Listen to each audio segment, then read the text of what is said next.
Bienvenue à cette conférence du groupe Identité et démocratie de la délégation française du groupe.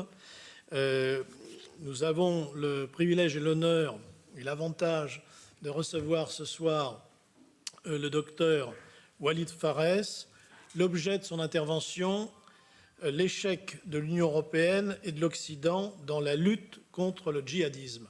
Alors, le professeur Whalid Phares a un CV impressionnant. Il est le docteur Phares, politologue américain et expert en matière de terrorisme et de politique étrangère aux États-Unis. Il est ancien conseiller du président Donald Trump sur les affaires étrangères.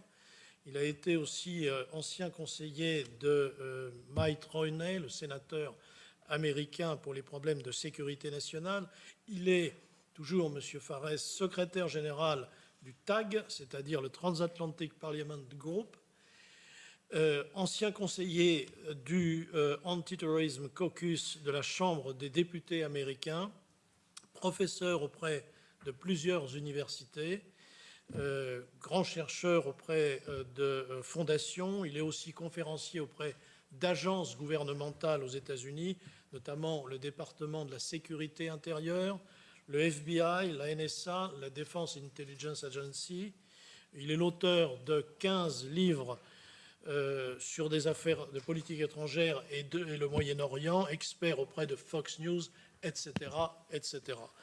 Avant de vous laisser, monsieur le professeur, la parole, je voudrais remercier plusieurs personnalités européennes. D'abord, Marco Zanni, qui est le président du groupe Identité et démocratie, un collègue italien, Madame Hélène Laporte, qui est la présidente de la délégation française de notre groupe.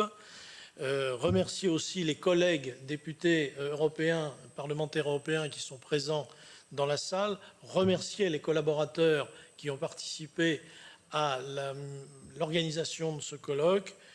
Un salut aussi aux interprètes, sans lesquels, évidemment, notre travail serait beaucoup plus difficile. L'interprétariat est assuré en 4 langues, l'anglais, l'allemand, l'italien et le français.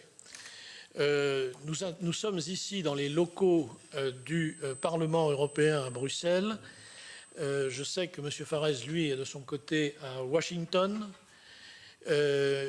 Voilà, je voudrais aussi saluer au passage, parce qu'on m'a signalé que plusieurs parlementaires américains suivaient notre conférence, et notamment des parlementaires du Sénat américain. Je voudrais d'ailleurs leur adresser un salut très cordial de la part des parlementaires européens qui sont présents, en tout cas ceux de notre groupe. Monsieur Phares, la parole, vous avez la parole. Merci beaucoup. Je vais commencer en français, si vous le permettez, pour honorer la délégation française qui m'a invité. Tout d'abord, je voudrais vous remercier, Monsieur Jean-François, membre du Parlement européen. Nous avons pas mal de choses en commun entre Washington et Bruxelles, mais vous et moi, nous avons peut-être une ligne historique en commun, notre ancestry. Je voudrais aussi remercier la députée européenne, Madame Hélène Laporte, qui préside à la délégation française, qui m'a invité, député européen Marco Zanni, qui préside le groupe aussi, qui m'a invité, et aussi j'aimerais bien remercier tous ceux qui sont ici présents dans cette salle du Parlement européen, membres du Parlement ou autres personnes qui sont intéressées par le sujet. Je voudrais aussi remercier tous ceux qui nous suivent en ligne par vidéo, Internet, y compris mes amis et mes contacts dans le Congrès américain et quelques-uns des fondations américaines qui nous suivent aussi maintenant. En fin de compte, avant de passer au sujet, je voudrais exprimer mes remerciements spéciaux à Maître Ghislain Dubois, qui a vraiment organisé mon apparition, qui m'a contacté il y a quelques mois, avec qui j'ai eu des bonnes relations même avant que j'émigre aux États-Unis, il y a 40 ans, au Proche-Orient, à Beyrouth. Mon activité pendant les 20 dernières années étaient un faisceau d'activités qui faisait l'étude et puis surtout l'explication du phénomène djihadiste. Un de mes grands champs de travail était le groupe transatlantique qui avait des membres au Congrès américain et des membres du Parlement européen qui pendant 15 ans avaient étudié, avaient fait des recommandations non seulement au Parlement européen mais aussi dans les différentes branches législatives de l'Europe. Ma grande question a été, est-ce que l'Ouest est conscient de la gravité de la situation en ce qui concerne la menace djihadiste? Et c'est le sujet de ma présentation aujourd'hui et je serai tout à fait heureux à la fin de ma présentation d'entamer les discussions, de répondre à vos questions diverses. Et maintenant, je passe à la langue anglaise dans laquelle je fais mes recherches en Amérique et la langue que j'utilise au Congrès américain et dans les médias. Thank you very much for inviting me. I would like at this point in time to start immediately the presentation, which title is impressive. I have used it in Congress in my briefings over the years, and now it is probably the first time I'm going to be using it at the European Parliament.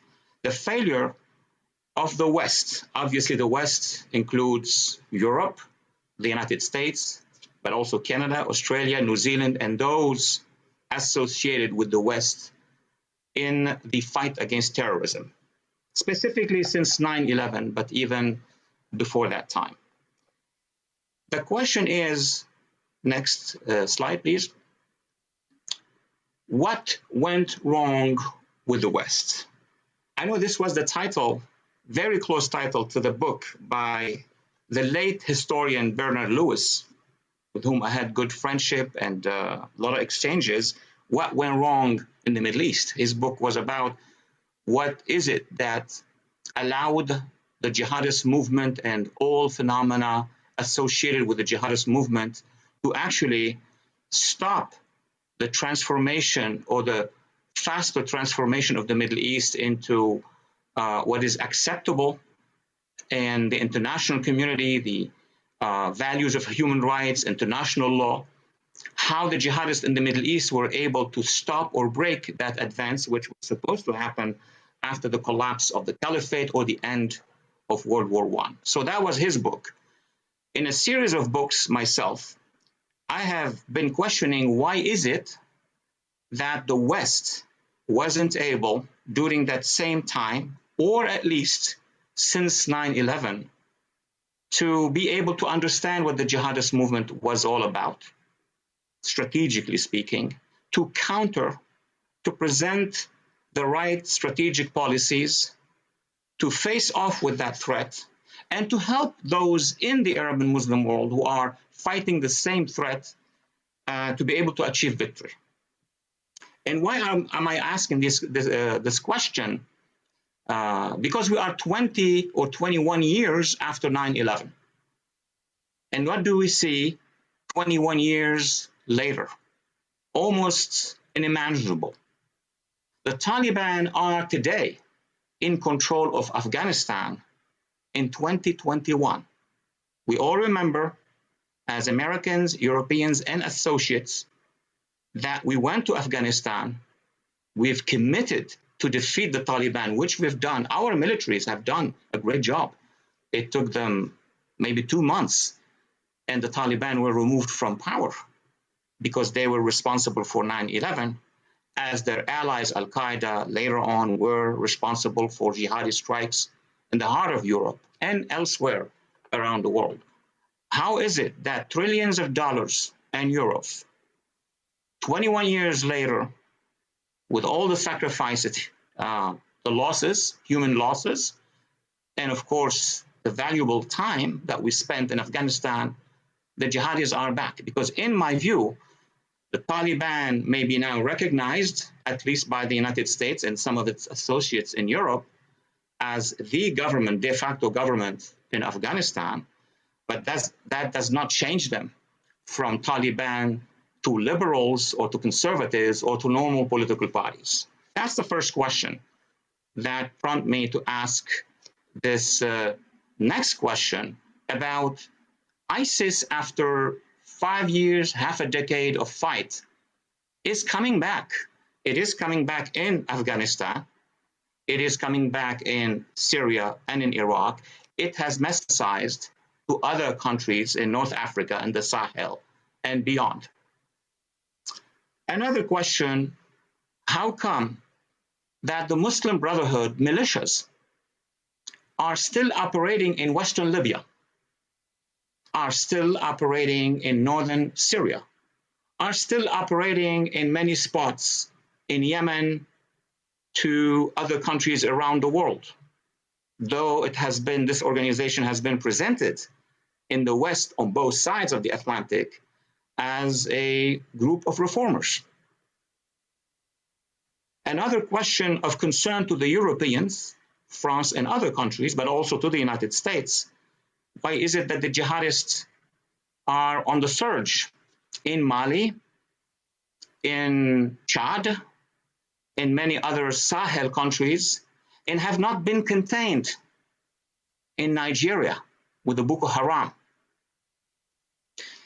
What is even more sensitive and delicate and also of concern, obviously first to Europe, but across the Atlantic here in the United States, how is it that after a number of years, Islamists, that would be the political movement that actually harbors the jihadists ideologically, are penetrating the flow of refugees across the Mediterranean?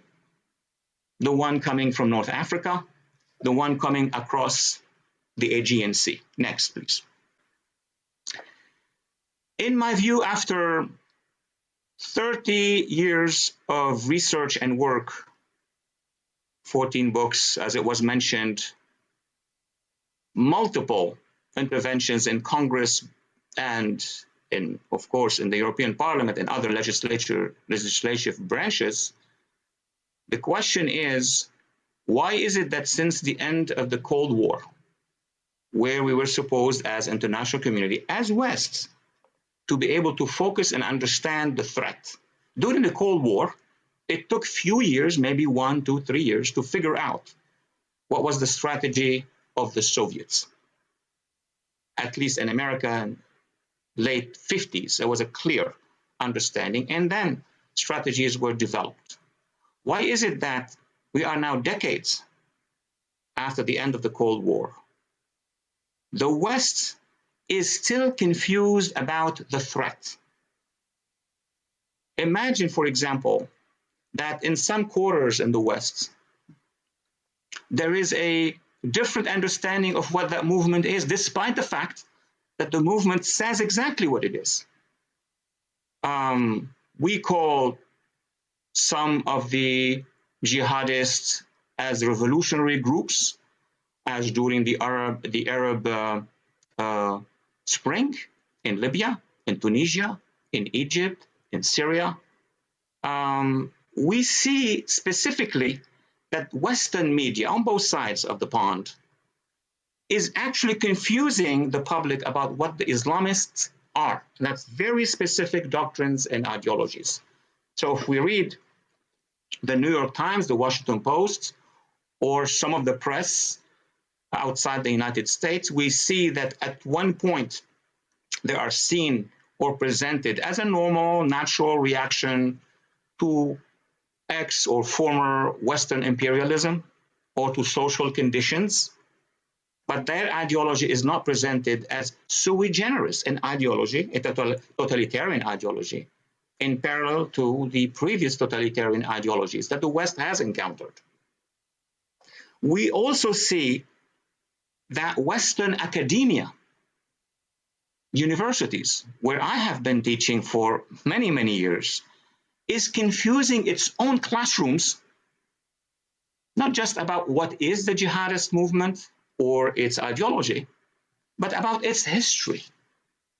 The short history, the farther history, the old history, of the jihadist movement. I'm not even mentioning the greater history of the Middle East or the Mediterranean, just that specific movement. So we ask all these questions after almost 2 decades after 9/11, and we are seeking answers to understand what is the future of that movement within the West, vis-a-vis the West, and why, and that's, I would like to discuss it with you and your colleagues. Why is it that we don't have this firm understanding?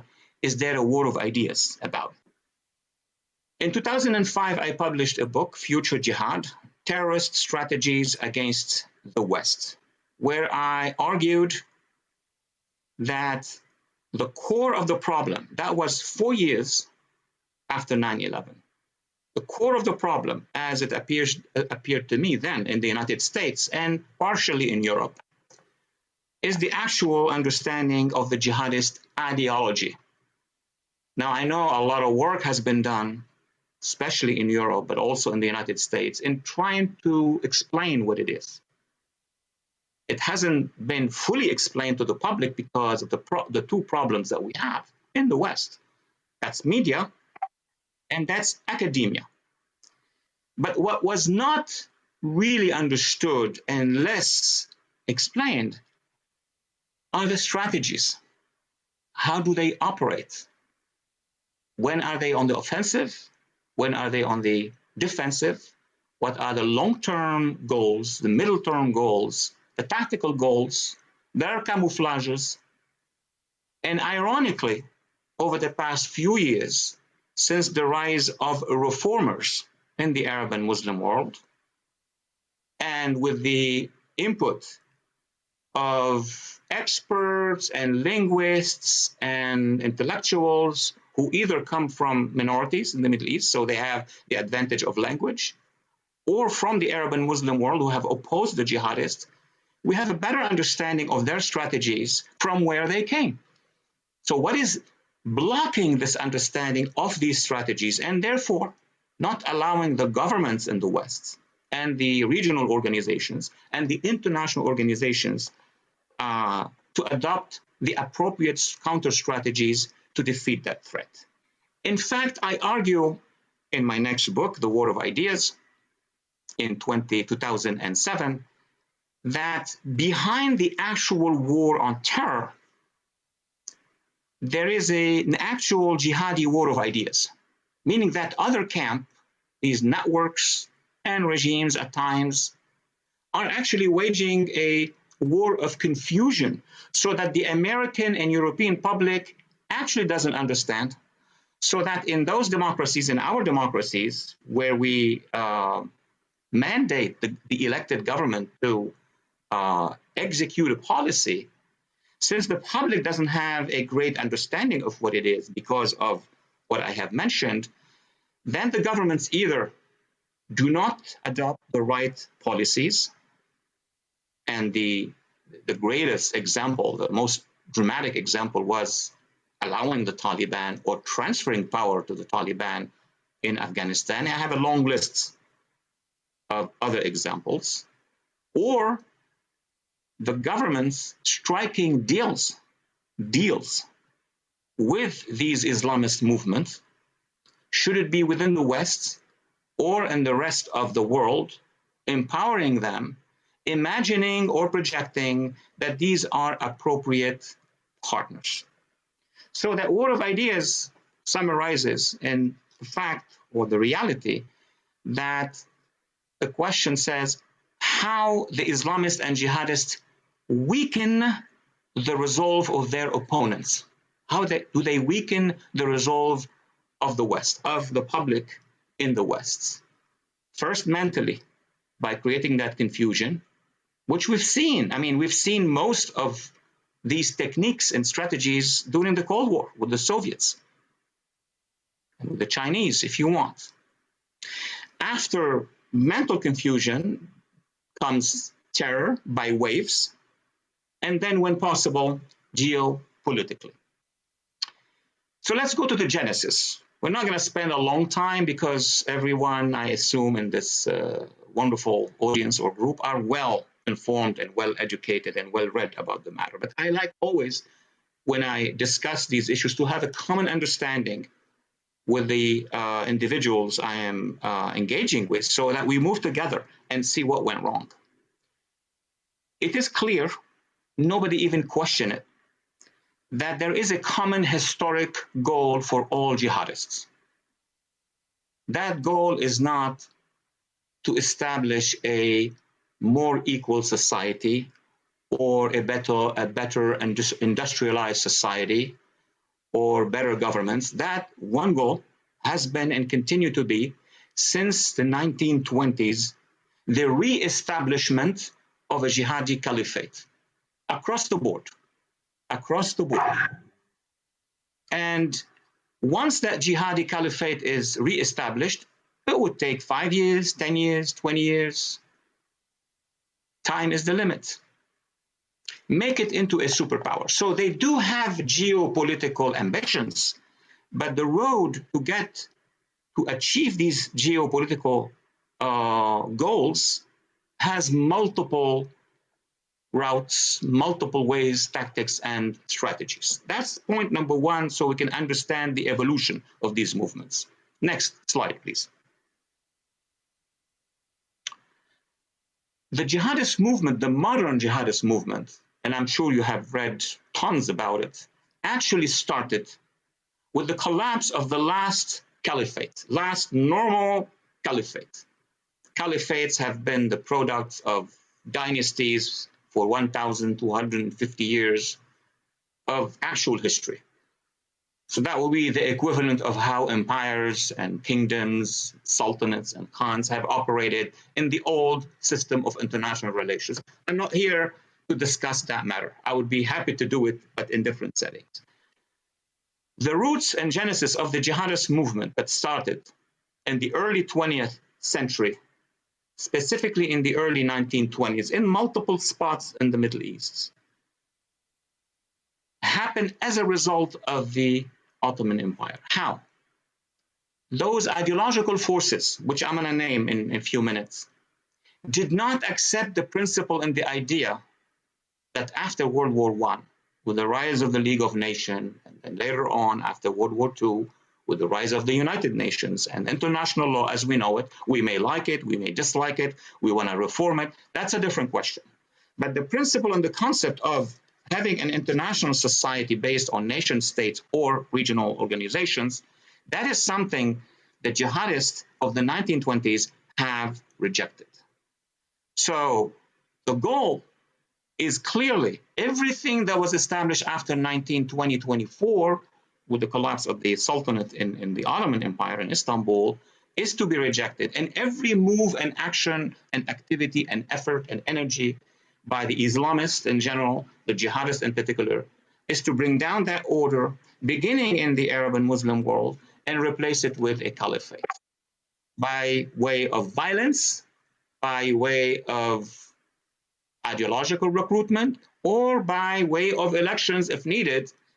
And those elections that would bring or brought Islamist political parties to governments in the region showed clearly that that was a one phase, and there will be no re-election. There will be no return to election once they establish an Islamic or Islamist emirate. So in the modern Arab world, core of the Arab and Muslim world, there has been a struggle, internal struggle, between those who consider themselves as jihadists, as Islamists, of various backgrounds, Muslim Brotherhood, Salafists, Deobandis, you name it. And they have a history of evolution, which we're not going to spend a long time on it now, because we need to get to the modern time era. And everybody else. Now, everybody else, that could be authoritarian regimes, ultra-nationalist regimes, modernist movements, reformists, left-wing, etc. That struggle, we observed it from the West for multiple decades, specifically during the Cold War. So the Muslim Brotherhood out of Egypt have been growing into multiple chapters around and across the Arab and Muslim world. They are the oldest, most efficient, better organized movement that has been able not just to spread throughout the Arab and Muslim world, and at times influence governments in the region, but also the earliest wave of migration of cadre activists. From about the 50s into the 60s, we started seeing waves of these cadre into Western Europe. Less so, by the way, in Eastern Europe, because the Brotherhood were not very friendly with the Soviet Union because of Afghanistan, and a wave that reached the United States. The early waves of the Brotherhood created roots and structures specifically out of the educational systems and the think tank systems. That's why they are so deeply rooted in the West. And they profited, that's an important point, from the fact that the West, led by the United States, was facing off with the Soviet Union, meaning with the communists, and the alliance at the time allowed the West and the Brotherhood to be together on the same trenches to fight the Soviet Union. That gave significant strength and acceptance within the West. We can see it mostly in the United States. Wahhabi Salafists are out of Saudi Arabia, what is today Saudi Arabia. But the Wahhabi Salafists were not as efficient as the Brotherhood. They had a lot of influence within the various governments of Saudi Arabia.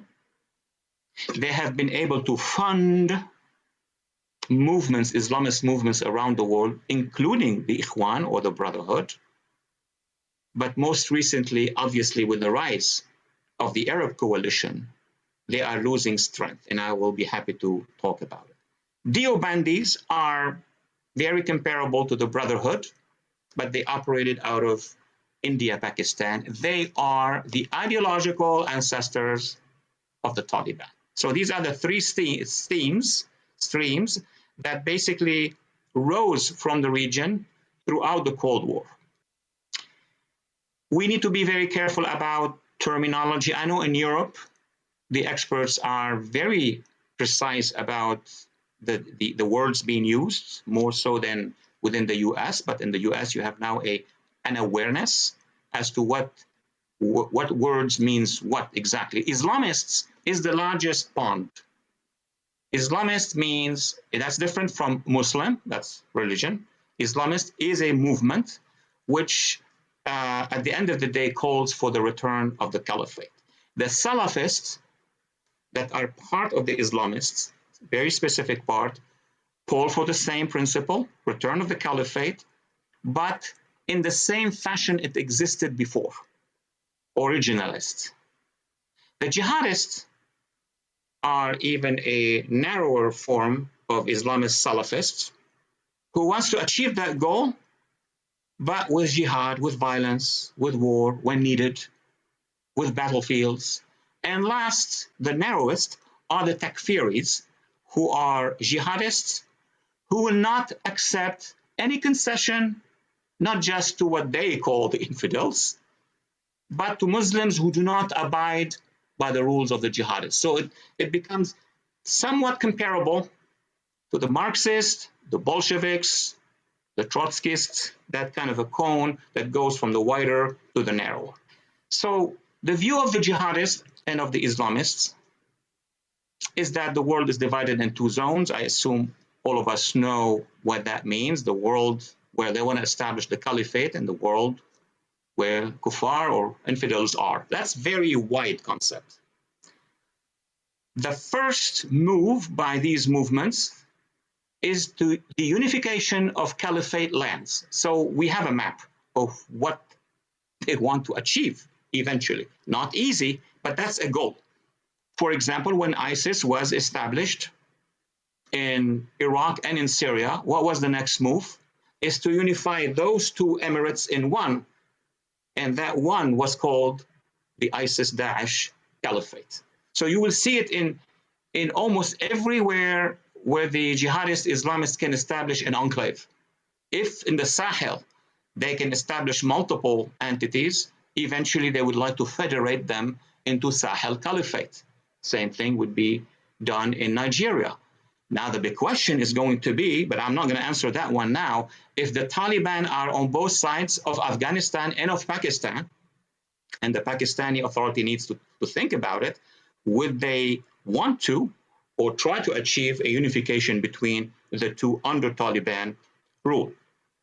Second phase is to eventually defeat infidel powers. It's a tall order, but they will start with the weaker, and they will move to the stronger until time allows them to do so. And third, this is textbook, establish a worldwide caliphate. Now, during the Cold War, as I mentioned earlier, I'm going to go faster here, the Islamists and jihadists were against Soviets and communists. That's why they've accepted collaboration with the rest, including the West. After the Cold War, there was a schism or a division within the world of Islamist jihadists. Those who focused specifically on America, the greatest power of the West, and those who focused on other countries, India, Israel, specific European countries, so on and so forth. This last stream is in fact Al-Qaeda. Al-Qaeda's specialty is basically to open fronts and battlefields, and they tried on 9/11 to hit America. What explains 9/11? We had a debate here for 20 years. In my view, I argue, after reading the literature of Al-Qaeda since about 1992 in a conference in Sudan, where all jihadists actually came together and discussed what are the strategies after the collapse of the Soviet Union. So one school was led by Al-Qaeda was, we will hit the strongest, we will hit the head, that's America, because America is the one that supports the West if under attack. America is the one supporting those regimes and governments in the region. You put America off balance, you weaken the resolve, of course, not to occupy or invade, maybe a wave of terrorist activities. Their analysis was you hit the head, it would let go of their allies, it would go back into isolationism. That explains why these strikes were of strategic caliber, almost equivalent to a tactical nuke, or that's what they wanted. And then we can win the battlefields from Chechnya to Kashmir, to Gaza, to Egypt, to everywhere else. That was the idea. The other school said, no, we're going to continue to work on two things, the battlefields on the ground of reality, and also the penetration of the West. So these are the three streams, hitting straight, working on the battlefields, or the strategy of penetration of the West. In reaction to 9/11, the US waged the war on terror, bringing NATO and other allies to achieve victory over the Taliban. It was a very narrow, specific goal, bring down the Taliban. Now, that was achieved. Maintaining the Taliban under pressure was achieved. You know, when you ask the US military or Western militaries to achieve a goal, they do achieve it. They can achieve it, especially the United States. But then you have the political decision level to decide what to do after. What is the strategy after removing the Taliban? Rebuilding Afghanistan, we spent billions and billions of dollars. What else? How can the next move materialize? The problem is that for 2 decades, we in America, Americans, troops and then various administrations, specifically some administrations, maintained the pressure in Afghanistan, but did not help to create the right exit. And the right exit can only happen if you have defeated the Taliban, done, helped society in Afghanistan, specifically those who are anti-jihadists and who are evolving. The youth in Afghanistan, women in Afghanistan, minorities in Afghanistan, we're moving in that direction. But if you come at the end of the process or before the end of the process and suddenly transfer all power, overnight to the Taliban, this is a coup. This is not an exit. That is causing and has caused, and in my view, and I wrote about it in the States, many spots, is going to cause another confrontation for about another 20 years. That faux pas in Afghanistan, perpetrated by the Biden administration, but I could say that even all previous administrations did not really set the course in Afghanistan to leave and have allies taken over. After 9/11, as you lived in Europe and as we lived here in North America, there were waves and waves of Al-Qaeda inspired, later on ISIS inspired, but mostly Al-Qaeda inspired jihadi attacks in Europe. Spain, London, France, Belgium, Sweden, Germany, and many other countries, mostly in Western Europe, which has some reasons specifically. Now, that wave of jihadi attacks inside Europe, inside the West, because we also had in America, Australia had also, New Zealand had attempts as well. The wave's goal can be read and understood strategically. You weaken the resolve of the population, you spread misinformation about what are the jihadist movements, you equate them with reformism and not terrorism, and you end up creating a historical fatigue in the West, leading to the withdrawal from Afghanistan, leading to withdrawals from Africa and other spots. But also that strategy of weakening the resolve is not going just to be about foreign policy. It will lead later on to a weakening of the resolve on national security within these countries. We're going to get now to the bottom of the problem. So because of the lack of strategic vision as to how to fight this movement, and after a series of these jihadi operations within the West, specifically Europe, because it's very close through the Mediterranean to where these Salafi groups are coming from, is going to have effects. Meanwhile, in the Middle East, while the West was operating a sort of a strategic withdrawal, the Middle East witnessed the rise of local, we call them indigenous, but it means like local, anti-jihadist, anti-Islamist movements, which is incredible. I had a whole book in 2010 predicting that we're going to see out of civil societies in the Middle East, first among the minorities. The minorities are very normal, legitimate, natural resistance movements against the jihadists, but the minorities are very vulnerable, as we've seen with the rise of ISIS in Iraq, in Syria, in Egypt, in Libya. But civil societies, such as in Egypt, in Tunisia, partially in Libya, somehow in southern Yemen, mostly, civil societies equipped with the spread of social media, of technologies, started to push back against the Islamists, which was the single most important event of the early 2010 decade.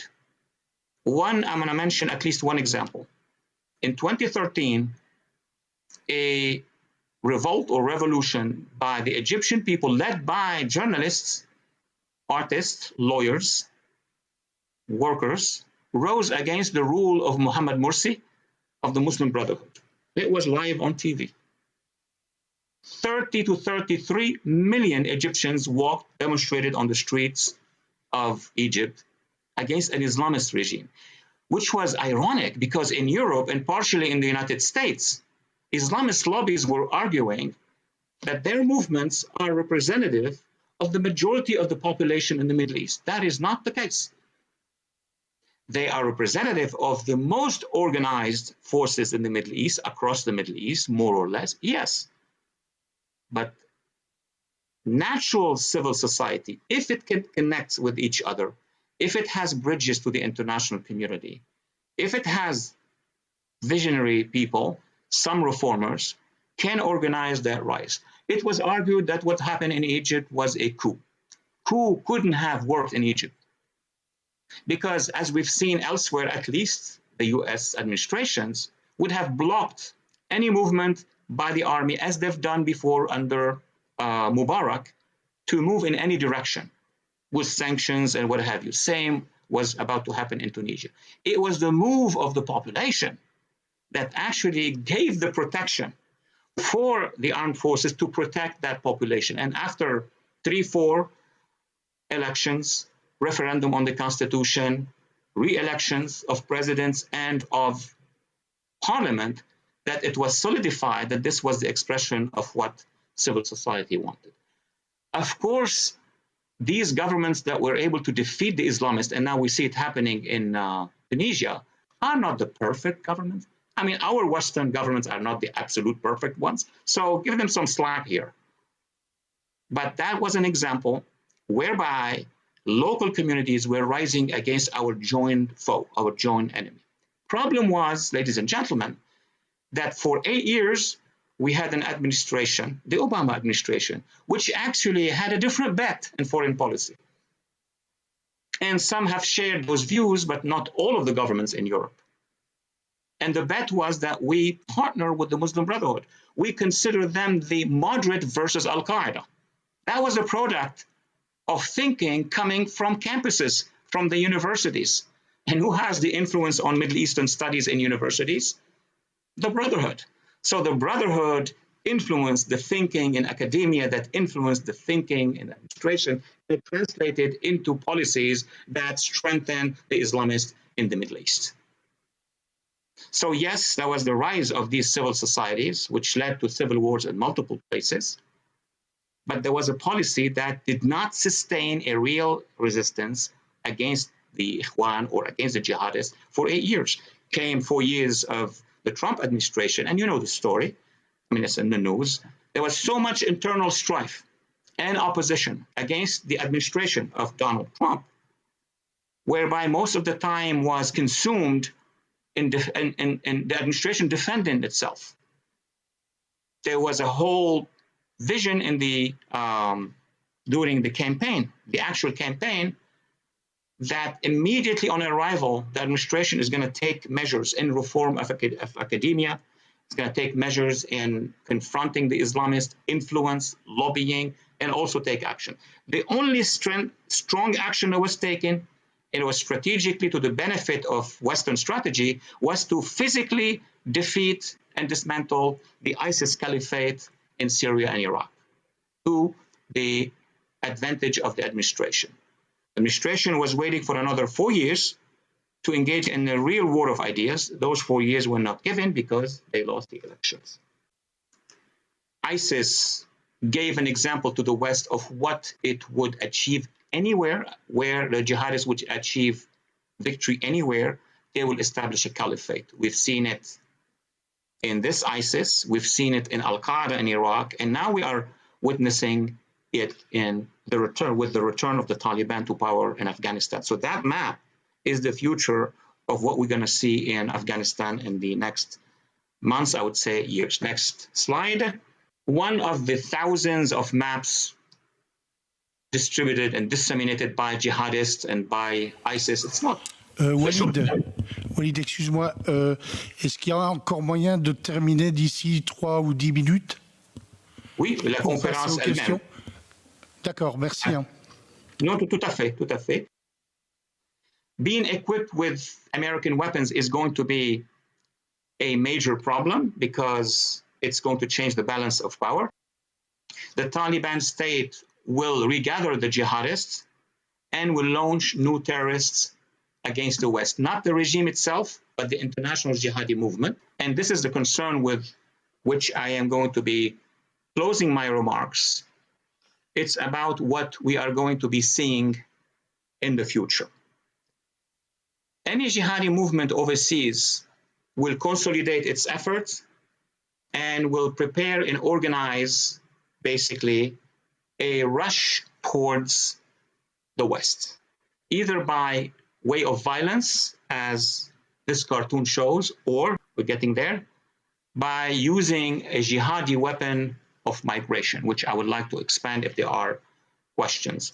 And I conclude by saying, It is not only by way of violence, but by way of infiltrating and penetrating masses of individuals who are passing in a very organized way, so that it would be used in violence once they are settled inside the home countries that they are seeking. Meaning, I make a distinction between migration, which is a problem, which is an issue that has to be discussed and organized, and the penetration by jihadists of these organized migration, the ones we've seen, the type of which we've seen across the Mediterranean and across the Aegean Sea. I'm going to stop here, and I would be very happy to take as many questions as time would allow us. Thank you. Merci, professeur. Je vais laisser quelques instants la parole à M. Guillain-Dubois qui va vous expliquer les modalités du jeu des questions. Donc, je vais vous demander de vous présenter succinctement celles qui veulent intervenir, de poser vos questions ou d'émettre une remarque sans provoquer de débat pour que d'autres puissent eux aussi intervenir s'ils souhaitent. Ja, mein Name ist Bernhard Simniok, Abgeordneter hier bei der ID-Fraktion. Herr Professor, eine konkrete Frage, weil Sie auch Berater vom Präsidenten waren. Was soll mit den Dschihadisten, die im Bereich von Idlib so in der Größenordnung von 30.000 bis 50.000 Kämpfern vorhanden sind, was soll man mit diesen Menschen machen? Ich hätte schon Lösungen, aber die sind nicht menschenwürdig.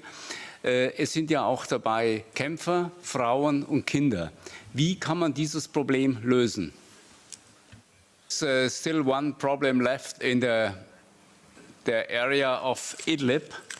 In Idlib, there are at least between 30 and 50,000 jihadis assembled. They are squeezed between Turkey and Syria. So we have three different groups: the jihadis, the fighters, we have the women, they are radicalized, and we have the kids. So how to handle the problem? I think for the first group, I had some ideas in mind, but I think they are not a human solution. So, but we have to find a solution which is acceptable.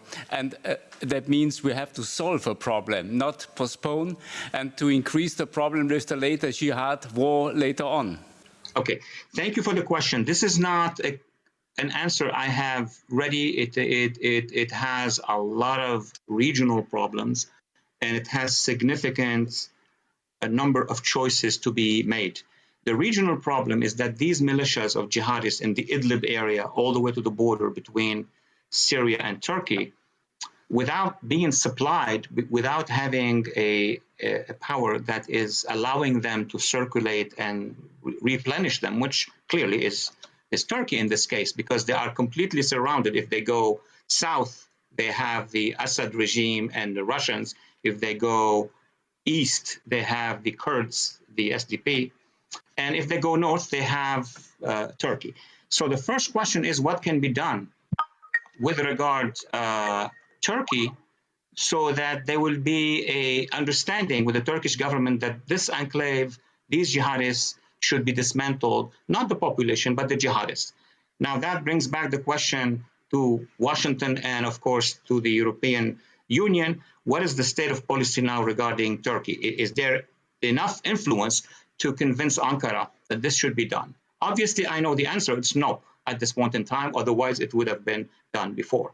So that leaves with other options, and the other options are, number one, to work with our allies, the Kurds and the minorities, but they cannot operate outside their areas. Number three, some are advancing that this should leave it to the Assad regime and the Russians. They are fighting them. These are two enemies anyway. But that at one point it's going to hit the problem between Turkey and Russia, meaning Russia and Syria, or whatever is remainder of the Assad regime, are engaging these jihadists, but they know that at the end of the process, it's really a decision between Russia and Turkey. They will need to decide if they're going to go and confront each other. So that's from the geopolitical perspective. Another solution, another long-term solution, is to support within Idlib the elements of society that are opposed to the jihadists.